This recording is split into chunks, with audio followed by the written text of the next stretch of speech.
is by the American stocks. And the only way to make that available is through the Pearl Initiative. It's the same is true for other types of air defense as well. And if we want to make sure that Ukraine is able to get through this winter, and that also the electricity infrastructure remains intact, then we need to invest in these Pearl packages. And that's why we as the Netherlands were the first to do that, also to encourage others to follow us. It's positive that some countries have done that, but I think more countries should also follow. Minister, some countries are not doing... How do you explain the lack of progress with the Pearl program? Are allies reluctant to buy American, for instance, or do you see any other explanations? I think for every country has its particular reasons for not doing that. I think when you look at what we do as the Netherlands, so we have different priorities based on what Ukraine needs. I mentioned the 200 million package and today the additional 90 million package that we spent on drones. One of the reasons why we do that is that Ukraine needs those drones very urgently, and they tell us that they still have the industrial capacity to scale up. So that's also a very, I think, valuable investment. The same is true with our F-16 support. I was at one of the air bases a few days ago in Ukraine, and they also tell me to keep the F-16s up in the air, they also need to have continuous flow of support. So also for the Netherlands, we do a lot. We are one of the countries that's doing the most.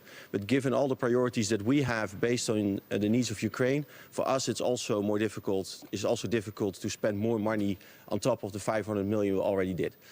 So countries have different reasons for it, but I encourage everyone also to participate and at least do something. But Ukraine needs those missiles, for example, those air defense missiles right now. What about should Trump give international caveats Turkey wants to get rid of?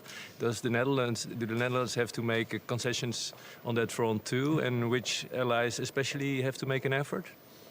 I think what you do see now is that regulations are different, or slightly different, and that makes it complicated when things get tough. When the F-35s are up in the air, you need to make sure that for everyone it's very clear what the regulations are, the rule of engagement, and also how then to get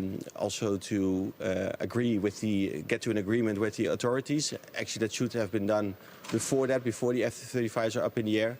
And we support the efforts by SOCUR by making sure that those regulations are harmonized and that we have one set of rules for this. And one more thing, there was another drone incident with an exercise with Dutch military taking part. Will you bring it up with your Polish colleague today, and could you provide any more details? I will bring it up in general. Of course, I will discuss this with my Polish colleague. Also, the other drone incidents that happened, I will discuss with my colleagues. But at this point, I don't have any additional information to share. Should Trump give Tomahawks to Ukraine? We always said as the Netherlands that we are supporting deep strike operations by Ukraine, that there is no limit or no boundary to this in terms of kilometers, also no limit when it comes to the type of missiles. It's up to the US to decide. But if the United States decides to provide Tomahawk missiles, we will definitely support that.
So, good morning, good to see you all. And today will be an important meeting with the defense ministers. We had an extremely successful summit in The Hague. We agreed, as you know, to ramp up defense spending to 5%, including 3.5 on core defense and 1.5 on all the important defense-related issues. It was a summit where we also discussed the defense industrial production, to ramp that up and to make sure that Ukraine is as strong as possible, staying in the fight. And today we will touch on all those issues and, of course, on what happened just recently, the drones, how to make sure that we can do even more to protect NATO against also these new developments. So this will be an important day. We will have Ukraine during the day in the lunch. We have a NATO-Ukraine Council where Dennis Shmihal, the defense minister, will be participating, and also Kaja Kallas, the EU High Representative. And then we will have later today, after I've seen you in the press conference, I look forward to that, of course, we will have a Ukraine Defense Contact Group where we will discuss ramping up the support for Ukraine even further under the leadership of the two defense ministers of Germany and the United Kingdom, Boris Pistorius and John Healey. And one of the issues we were discussing is this new program, which we launched only in August, the program where the United States is again delivering essential, lethal and non-lethal military support to Ukraine, paid for by allies, already 2 billion committed. And I have every reason to assume today that many other countries will sign up.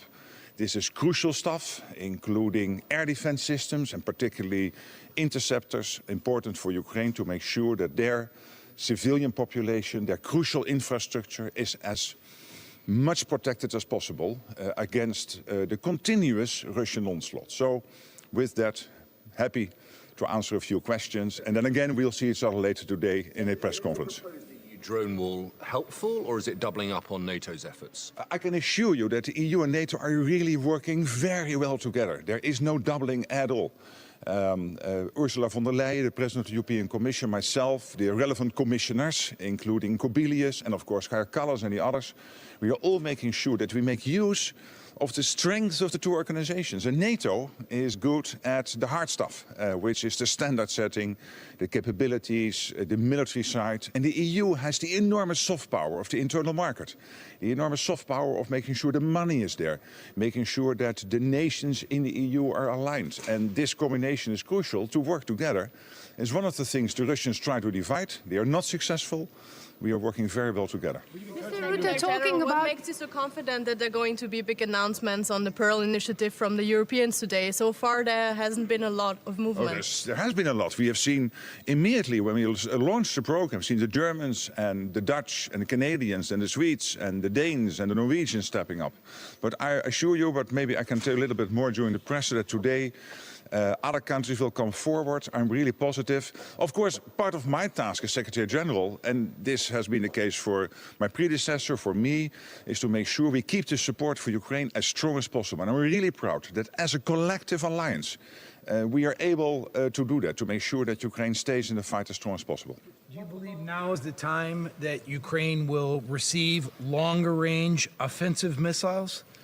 Well, this is not an issue to be discussed today because that is a bilateral question. So what nations, yes or no, want to supply to Ukraine. But that's not on the table today. General Balkans. What about Serbia's President Vucic about the declaration that it will have a war? He declared that nowadays, and Kosovo's institutions condemn that. We follow all the events closely in the Western Balkans. Maybe it might also come up as an issue generally, but I'm not sure that it will be so specific as in your question. From Ukraine. Did you change red lines regarding Russia after drones in European sky? Well, there have been many questions about whether NATO is capable or not to make sure that if something happens in our airspace, we can act decisively if necessary, and we can. I can really assure you. The problem is this, that some are saying, not inside NATO, but sometimes in the public debate, that if a plane, a Russian plane, be it intentional or not, enters NATO airspace, that anyway you have to take it down. And I don't agree. I think you have to make sure that you are absolutely convinced whether yes or no it is posing a threat. If it is posing a threat, we can do everything needed to make sure the threat will not materialize. But if it is not posing a threat, a strong alliance, and NATO is so much stronger than Russia, we are infinitely more capable, then of course our role is to make sure that that plane drifted outside of its airspace into NATO airspace will gently be guided outside our airspace and then make clear to the Russians, stop doing this. It was a question from Ukraine. Yeah. Yes. Secretary General, is there a need to make any NATO-level decision on shooting down the drones or whatever interferes with the airspace, or can any individual member state like Poland do it on their own without looking for any sort of permission from NATO? Thank you. Let me, through you, and this is a Ukrainian question, but let me use your question to tell the Russians that if they intentionally would try anything against NATO, we have everything in place and all the authorities to make sure we can defend every inch of NATO airspace and NATO territory. When it comes to the drones, obviously learning from you, from Ukraine, we are making sure that we will implement as soon as possible the latest technologies. This is not new, you always have to adapt. But when you look at what happened in Poland and in Estonia, I think we acted exactly as you expect us to react, which is when it comes to the drones, to make sure that drones posing a threat were shot down, and when it comes to the MiG-31 into Estonian airspace, to assess whether they were a threat. They were not, so they were guided outside airspace by Italian F-35s, and this is exactly how we trained and prepared. And hey guys, this is not new. We do this now for 60, 70 years. We did it with the Soviets, with the Russians. So some of this debate I'm seeing in the public sphere about does NATO have the authorities? Yes, we have. And obviously you every day have to make sure you adapt to the latest technologies. Final question, and then I'll see you this afternoon. Sir. Allied military support has dropped. I was thinking of the guy behind you, but you can also ask a question. Okay, thank you. Allied military support has dropped considerably in the course of the summer. How do you explain, and are you concerned? It has not. When you look at this year, it is more or less on average with last year, all the essential stuff going. And I'm proud of this, because we thought, the Russians thought probably when they started this war, first they thought they would win it in 3 weeks. Now we are in year 4. They have lost 1 million people, dead or seriously wounded, only gained this year very incremental successes, very small size of Ukrainian territory. Again, 1 million people lost or seriously wounded, and the support for Ukraine last year, this year continues to flow, lethal and non-lethal. Thank you so much, and I'll see you later today.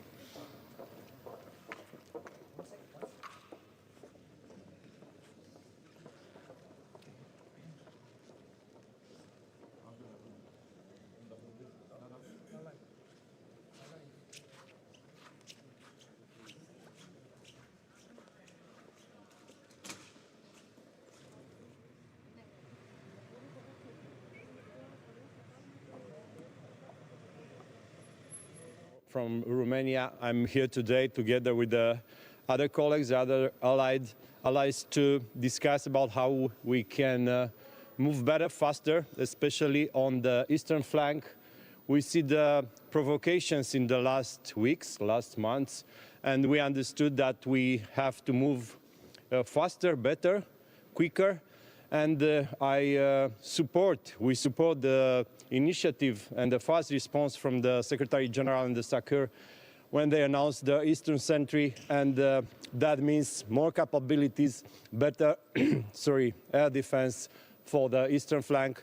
We have to show to our societies that they are protected, and we are doing that. We are updating the legislation. We have updated the legislation concerning the air defense interventions across the whole year, and now we can take down everything that flies without authorization on our airspace. We are also having the Parliament, we've sent to the Parliament a new law for voluntary conscription. We have a new law for defense. In November, the President will present to the Parliament a new strategy for defense of Romania. We are working on this together. We are in this together. And first thing first, let's not forget, we are not in the war, and Ukraine is in the war. Ukraine is #1 priority for us. We have to support them. We have supported them from day one. We'll continue to do that. We are working together. They have to win this war. And then sorry for it's a little bit. I have a small problem with the voice, and then after the peace process will start, because eventually this will start, we have to continue to be stronger and better, especially on the eastern flank, especially in the Black Sea, because the Black Sea will remain a sea of challenges, and we all together as allies, we have to protect that Black Sea. The Black Sea has to be a sea of peace. We are there, we are working together, and I can't wait to discuss with my colleagues. Thank you very much. Do you feel supported by the NATO allies? Can you repeat the question? As a country on NATO's eastern flank, do you feel supported by the other allies? Yes, for sure. Yeah, we are supported. We have allied troops, and this is reassuring for our society. We have around 5,000 soldiers, especially from USA, from France, and from Portugal, from Spain, from Poland, and that again is from Belgium. Is reassuring, and we thank them for that. We have equipments, but we need more. We need to show again to our societies that they are protected. We have air policing from Germany on our soil, and thank them for that. We've sent our troops. We have our troops in Poland. We've sent our troops on our planes in Lithuania. We'll send them again next year. This is NATO. This is how we work together. This is how we defend together our nations. Thank you very much. Thank you very much. Americans are expecting more engagement from the Europeans on the Pearl Initiative. What is the concrete contribution that Romania... We'll have the discussion, and I will let the Secretary General to debrief after the meeting. Thank you very much.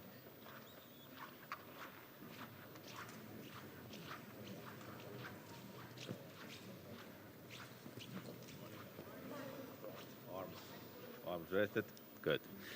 Good morning. Try to be quick. Of course, we have many topics to discuss. First and foremost, I would like to start with the airspace violation, what you all know, what occurred on 19th of September. And after that, we initiated the consultations of Article 4.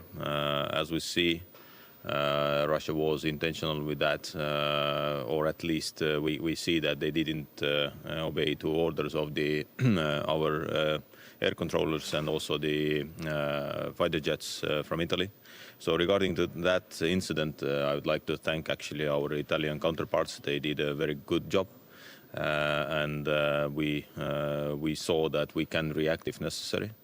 But if someone is in NATO's airspace for 12 minutes, that shows that this is a really long time, and we needed to react. So, of course, that shows also the importance of the air patrolling mission, what we have in the Baltic states. And of course, we need to see now how we can move on with the Eastern Sentry, what we can do additionally, what are the protocols, what are the procedures. So this is very important for us. Secondly, regarding Ukraine, unfortunately, we see some decrease of the military assistance. So this is why we decided additionally to that what we have already done, that we are sending also this week a lot of drones worth of tens of millions. We decided to join the Baltic Nordic pool package. So we know that 4 packages have been agreed already. So the next package will be Nordic Baltic, and we are very close to have the package fully committed. So this is a good news. Our contribution will be $12 million US. And of course, we have to see what we can do additionally for Ukraine. And Ukrainian Minister of Defense has a birthday today also. I believe that we should give some good birthday presents also to Ukrainian Minister of Defense. So when you have questions, I have many colleagues waiting. Yes. Do you have any training with Ukrainians with drone interceptors? With drone interceptors, I was a couple of weeks ago in Ukraine, and I visited also some factories, and we have a very good cooperation regarding our own capabilities. Some companies are producing already today drone interceptors. We have a long test day next week when we will see how effective they are, because even today, as Ukraine has been in this fight for more than 3 years, They still cannot see and catch around 20-25% of the drones. So, of course, the industry has to help us here how to intercept those drones. And we know also that the Garand 3 type of drones, which are using also the jet engines, are on the battlefield already today. So the industry has to work here very intensively, because I believe that all of the countries have the financing for that. The Americans are expecting more contributions from the Europeans on the Pearl Initiative. What do you expect from the southern European countries today? I expect all of the European countries will announce some good news, because, as I said, 4 packages, each worth of around $500 million, have been agreed. Nordic-Baltic Initiative, Nordic-Baltic package will be hopefully done very soon, maybe even today, let's see. But the reality is that the share of the US contributions to Ukraine has decreased significantly this year. So it's not only for us, it's all for all the allies to help Ukraine to win this war. How do you assess the overall security of the eastern flank? Secretary General was just here and said very confidently that 1 aircraft could be escorted out and that would be enough. How do you see this?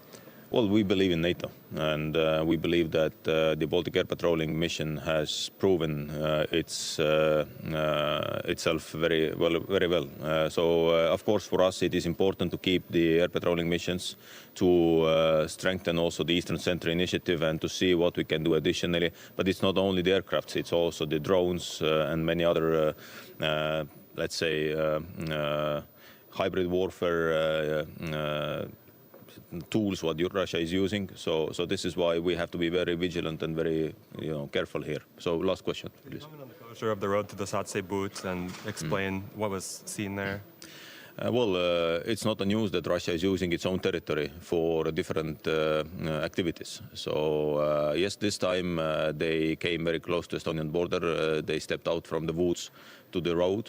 And yes, the reality is that there is a short part of Estonian territory which is, let's say, with the booth entered from Russian side. So we had to do that, and at the moment we are building the new road to exclude that kind of incidents. But the reality is that Russia is using its territory.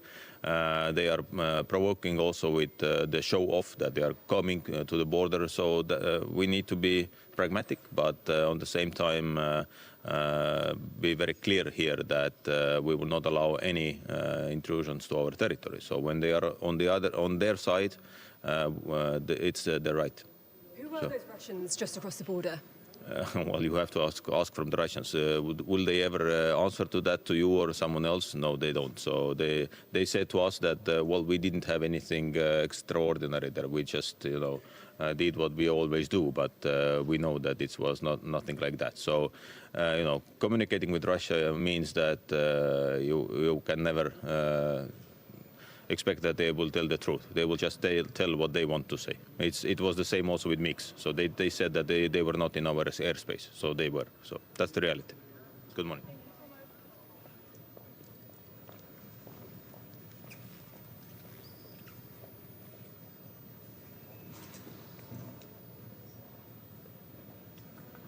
Hi, good morning, everyone. We are having important discussions ahead of us today at the NATO ministerial meeting, at the Ukraine support group, and also at the EU ministerial meeting. At the NATO ministerial meeting, the most important issue is making stronger NATO's defense and deterrence, of course. We are seeing that Russia is a truly long-term military threat towards our alliance, and they are testing all the time Finland also. We have to speed up the implementation of the capability targets and, of course, the spending targets also. And the main responsibility is in the national governments. And that's why we are also emphasizing that the national governments and parliaments have to take now the concrete decisions to invest to the national defense capabilities. Through the national capabilities comes to stronger NATO, and that way we can decrease the threat what Russia is posing, of course, to the alliance. Finland is taking really seriously this urgency of the strengthening defense. Among other things, we are purchasing 64 F-35 fighter jets. We are buying new Navy's warships.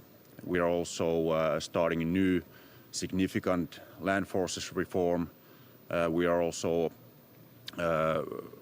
reforming our conscript system so that we are raising the total reserve of our defense forces to over 1 million reservists. So we hope that all the countries are doing a lot now, and there has to be a sense of urgency at this moment. And this meeting is a good way to see the kind of the results and progress what each member states are now having. And the other main topic is the Ukraine support. Of course, we are seeing that Russia is now consuming at a rapid pace their resources and coming more and more dependent on China and other allies. That's at the same time that's a sign of a strong will, but a sign of a weaker military and weaker economy. So at this point, it's crucial that the Western countries are increasing the support for Ukraine and also increasing the sanctions for Russian economy. That's the only way to achieve peace if we really want it. So, and from the Finnish point of view, we are constantly working hard to help Ukraine in political level, military level, and economical level also. This week we are giving a new support package for Ukraine, and we have also decided to join to the Pearl initiative because we see that it's crucial that the Ukraine gets the critical US weapons, and they have said that Europeans must pay the war, what is going on in our continent, and that's why Europeans have to find the money also for that. Thank you. How do you expect your Southern European counterparts to find the money to both support the Pearl Initiative and also speed up their military spending? Of course, we are emphasizing the solidarity that everyone in Europe has to take a fair share of the burden what comes from the Ukraine support. The US part and of course the European part. And now everyone has to find the money because this is a crucial moment. And the message is clear from the United States that the United States is providing these arms, but Europeans have to pay the Ukraine support overall sums. Should the US provide tomahawks to Ukraine, and what difference would they make? Well, that decision comes from the White House, but how we see it, that the long-range weapons are critical for Ukraine, and they will have a clear impact to the warfare if they will have them. Some critics say there is too many national rules on the eastern flank, and that, for example, one aircraft or one drone cannot be shot because of the rules. Do you think NATO should have more powers to act fast? Well, Finland has at this point quite a good readiness and preparedness in our national air defense and air surveillance system, and we have enough authorities also to operate in all circumstances, also use force if it's necessary. Now we are integrating our systems to NATO, and we see that there's a little bit work ahead of us in legislation and bureaucracy, but that work is in a right track going on in Sakhar's table. Russian presence near Finland borders, military presence? Yes, we are seeing in different facilities what they are now building up. So we are taking this with cool head because it's an old plan, but now we know that Russia is really doing their military build-up for the second phase of their potential aggression. And what I mean this is that they are real threats for NATO after the Ukrainian war. So they are really doing the military modernization and new build-up. And the signs have been seen also nearby our borders. Is Finland going to do a practice evacuation as some of the Baltic states have announced that they will do? Could you repeat? Some of the Baltic states recently announced that they were going to practice a civilian evacuation in the event of hostilities from Russia. Is Finland, which also has a very strong civil defense culture, going to do something similar? Well, that's kind of a traditional way to in Finland that we are always prepared and we have exercises so that we are not now kind of declaring any new kind of preparations or exercises at this point. Would you consider something on a population level? Well, we don't have this kind of planning ongoing now. British media, over here. Yeah, okay, thank you. Hi.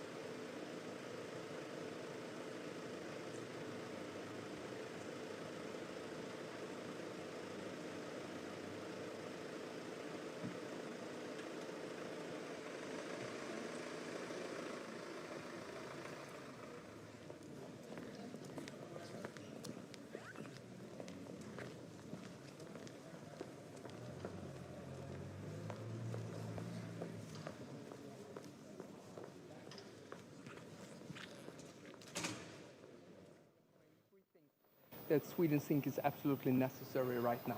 First, invest into our own counter-drone and air defense capabilities. Sweden made an announcement just last week that we're investing 350 million euros in increased counter-drone capabilities. We were able to support our Danish friends during the meeting in Copenhagen, investing into capabilities. Number two is to make sure that NATO has a strong ability to deter and defend. We strongly welcome Eastern Century. Sweden stands ready to contribute to Eastern Century as well.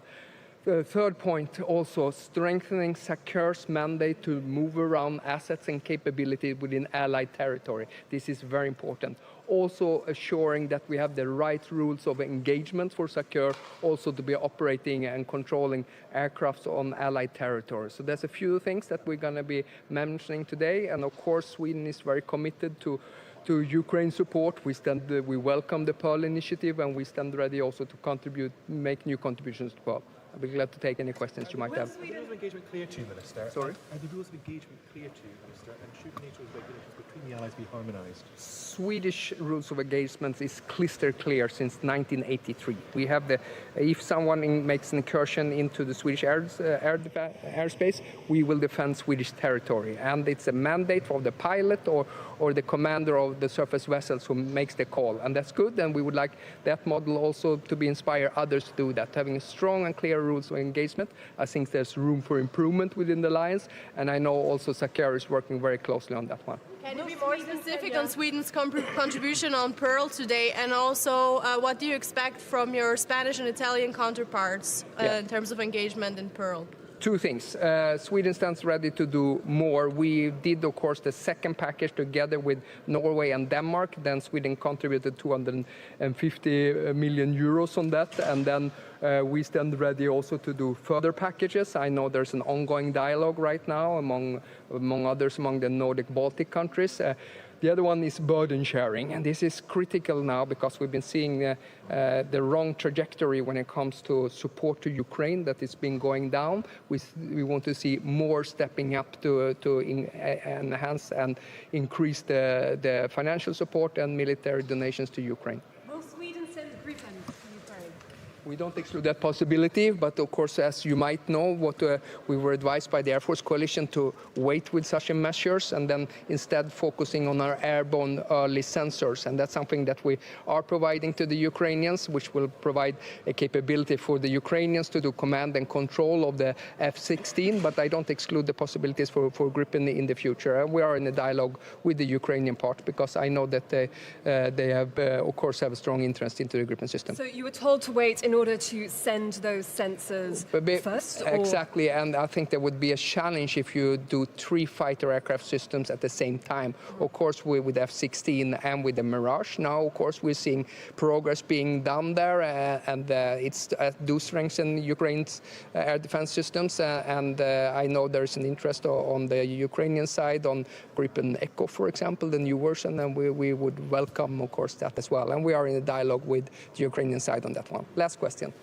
if anyone. No? Then I go to the Swedish one. All right, thank you.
συμμετέχει σήμερα στη Σύνοδο.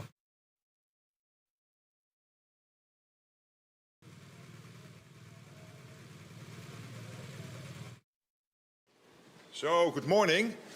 I really want to welcome Piet Hekset here to NATO again, to the Defense Ministers meeting. This will be an important meeting because we had a successful summit in The Hague. And there is now much more cash on the table. There is firepower coming out of our defense industry, which is so important. And we are doing everything collectively to keep Ukraine strong. But I particularly want to thank President Trump and you personally for your leadership and the whole team for the fact that NATO is now much stronger, more lethal, but it is also fairer. Because we know that since President Eisenhower, there was this constant irritant that, yes, NATO was there, the US was committed, but also had a clear expectation that EU allies and Canada would step up. And we took that historic decision in The Hague, thanks to your leadership, equalizing defense spending on this side of the pond and in Canada with what the US is spending. And I think that's extremely important. And I also want to thank President Trump and you personally again, and of course the whole American leadership team for the fact that when it comes to Ukraine, you decided to again make sure that they have what they need from the US, paid for by allies, and that program is now running. 2 billion committed so far, and today I expect many new announcements of countries who will participate. So, all in all, we are making great progress. Again, thank you so much, Pete, for everything you are doing. Mark. It's great to see you. Great to see you. Great to be here. And Mark mentioned it, firepower. That's what is coming, we expect and is coming from NATO. And it was a historic summit just a couple of months ago, brought about by leadership of President Trump to say we need our allies to step up. And they did, and they have in those commitments. Now those commitments will soon translate into capabilities, which is the most important aspect of it. And one part of that, of course, is Pearl, is the initiative where European countries buy U.S. weapons transferred to NATO for the fight in Ukraine to bring peace to that conflict. And if there's anything we've learned under President Trump is the active application of peace through strength. Yes. You get peace when you are strong, not when you use strong words or wag your finger. You get it when you have strong and real capabilities that adversaries respect.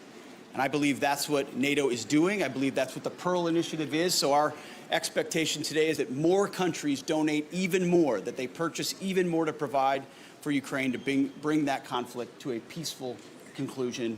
I would also note a historic moment as well for a lot of things to happen, given what the president's been able to do in Gaza and throughout the Middle East. I think the world is seeing that we have a peace president who seeks that peace through standing by those that stand with the United States and stand for peace, which is what we saw there, and I hope we can see in Ukraine. So that's the focus of our efforts. We're going to be strong to bring that about, and thanks for having us. Great. Thank you so much. Thank you so much. See you later today at the pressers.